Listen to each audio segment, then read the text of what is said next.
Nearly 5 kilometers beneath the Atlantic, a deep-sea drone has captured footage that chills even hardened researchers at the Bismarck wreck, one of World War II's most infamous battlegrounds and the final resting place of over 2,000 men. For decades, historians argued that British firepower alone doomed Hitler's prized battleship. But now, high-resolution scans and eerie new video unveil scarred armor, shattered compartments, and clues that reignite an old debate.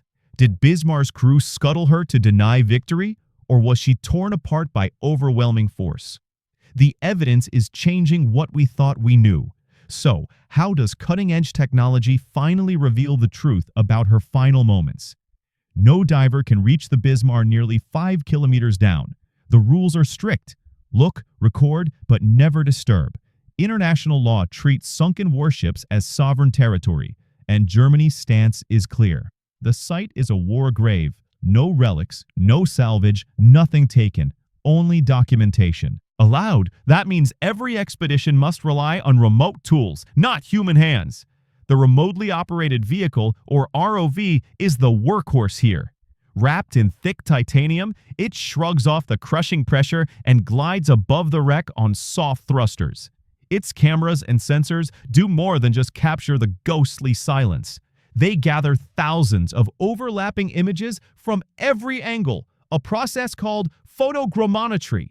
Specialized software then tracks every scratch and rivet, building a three-dimensional model accurate to within centimeters.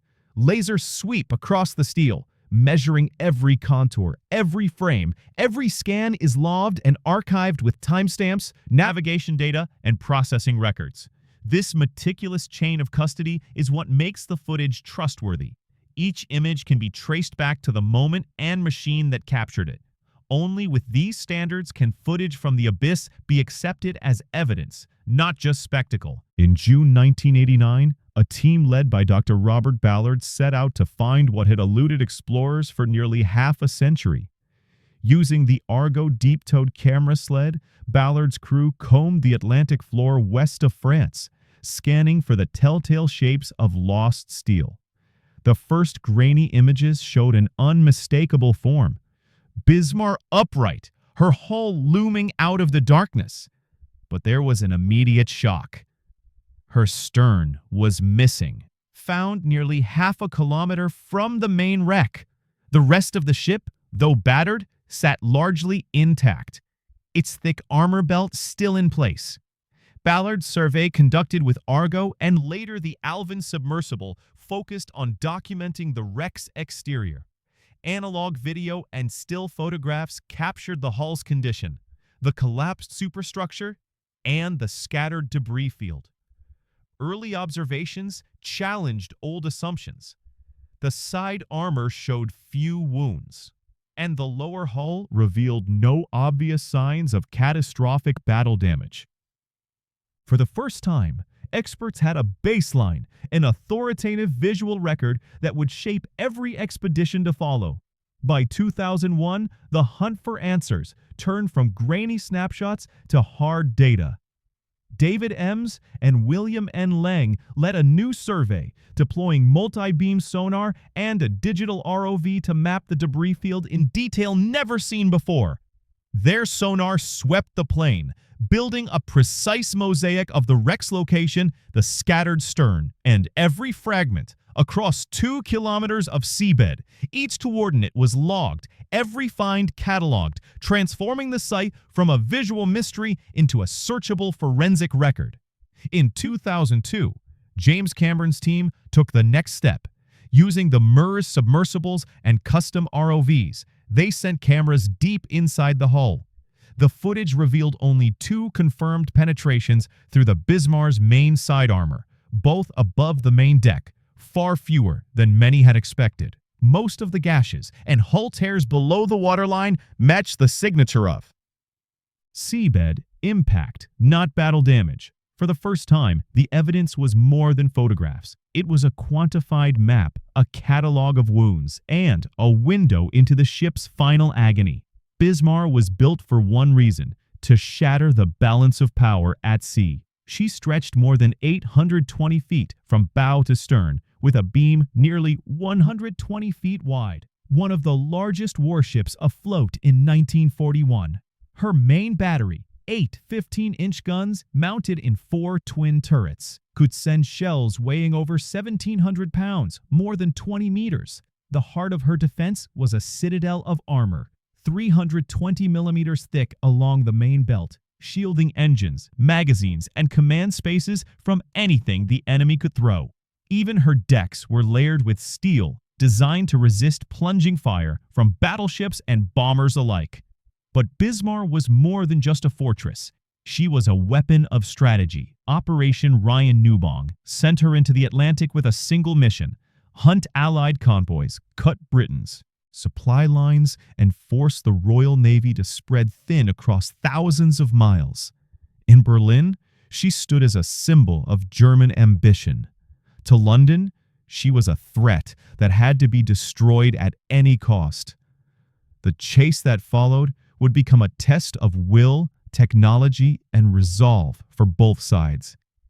At dawn on May 24, 1941, the Bismarck and her consort Prince Eugen met their pursuers in the icy waters of the Denmark Strait. The British battle cruiser HMS Hood, pride of the Royal Navy, led the attack. Hood's guns roared first, but Bismarck's reply was devastating. A single 15-inch shell, fired from over 10 miles away, found its mark. It plunged through Hood's thin deck armor and detonated in the aft magazine. In seconds, a massive explosion tore the ship apart. Hood broke in two and vanished beneath the waves, taking 1,415 men with her. Only 3 survived. The loss stunned Britain. In London, flags dropped to half-mast. Churchill and the Admiral demanded vengeance. Every available ship and aircraft was ordered to hunt Bismarck down. The chase was no longer just a naval engagement. It was a matter of national honor. The destruction of Hood turned the Atlantic into a battlefield and made Bismarck the most wanted ship in the world. On the evening of May 26, 1941, a squadron of swordfish biplanes from the carrier Ark Royal braved wind and spray to hunt the Bismarck. Their torpedoes were slow, but that made them nearly impossible to shoot down. One torpedo struck home just after the armor, jamming Bismarck's rudder hard to port. The steering gear locked, and every attempt to regain control failed. The ship could only circle, unable to escape or maneuver. Overnight, the British fleet closed in. At dawn, battleships King George V and Rodney opened fire at close range, joined by the heavy cruisers Norfolk and Dorsuker. Shells rained down, smashing the superstructure, wrecking turrets and setting fires from bow to stern.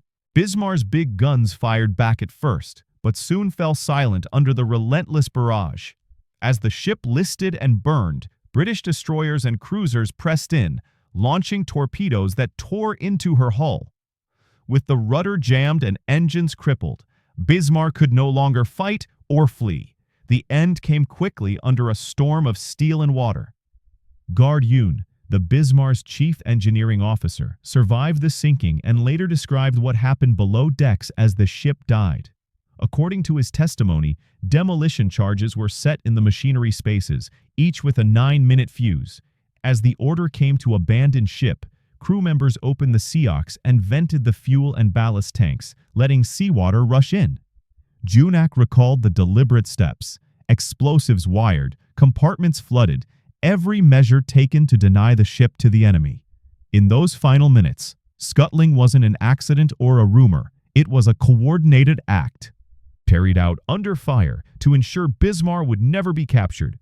Junak's words carry the weight of a man who was there, standing in the heart of the ship as it filled with water and time ran out. William Garska and Robert Doolin, two of the most respected naval historians, approached the Bismarck's end from a different angle. Their work doesn't rest on memory or the drama of the final minutes, but on a systematic audit of battle records, gunnery tables, and forensic analysis. They pore over British action reports and firing logs, matching each shell and torpedo to its probable effect. Their models show that by the time scuttling orders were given, Bismarck had already suffered overwhelming structural damage. Her superstructure shattered, her machinery space is battered, and flooding advancing from multiple hits. Gorska and Doolin argue that the cumulative effect of hundreds of shells and several torpedoes made survival impossible, regardless of what the crew did next. They caution against any verdict based solely on survivor recollection or a single expedition's images. In their view, only by weighing all sources, archival, forensic, and eyewitness, can the true cause be understood. In 1989, Robert Ballard's team captured the first images of Bismarck's wreck, nearly 5 kilometers beneath the Atlantic, revealing the stern, separated from the main hull and an intact armor belt. Later, high-resolution mapping in 2001 and interior footage in 2002 documented only 2 confirmed penetrations of the main side armor, both above the main deck, and multiple lower hull gashes linked to seabed impact. Survivor Guard Uno describes demolition charges and open sea valves, while historians Gorska and Doolin point to overwhelming British firepower as the decisive factor. Some compartments remain inaccessible and some wartime records are still classified, leaving the exact cause of sinking a matter of combined evidence, not single certainty. Today, Bismarck's remains are protected as a war grave, and its forensic record continues to inform naval history. The Atlantic kept it secret for nearly half a century, until technology and evidence brought the final hours of Bismarck into clear view.